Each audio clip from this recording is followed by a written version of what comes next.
छीटा जवानी के उड़े दहो मनवा से मनवा के जुड़े दहो छीटा जवानी के उड़े दहो मनवा से मनवा के जुड़े दहो आज सुते कटरिया तानी की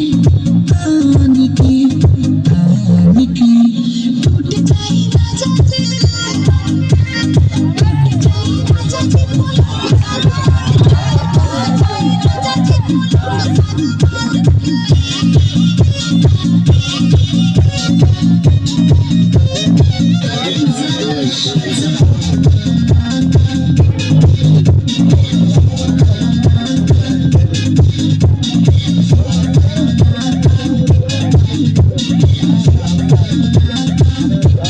छुए तो बदन की देखो ना कटन की चादर बिछा दे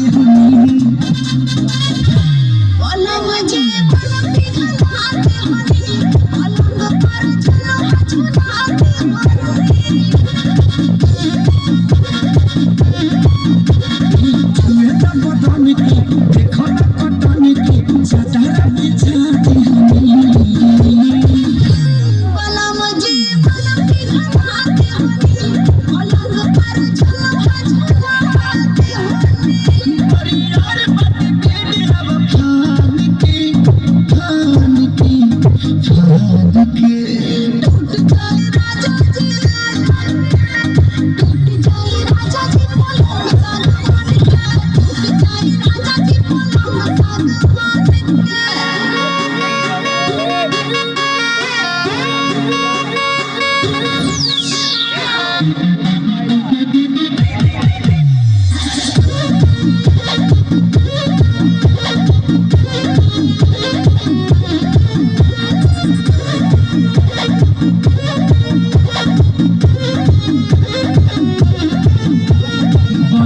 बसरनी दहिया में गरमी कोई ठेला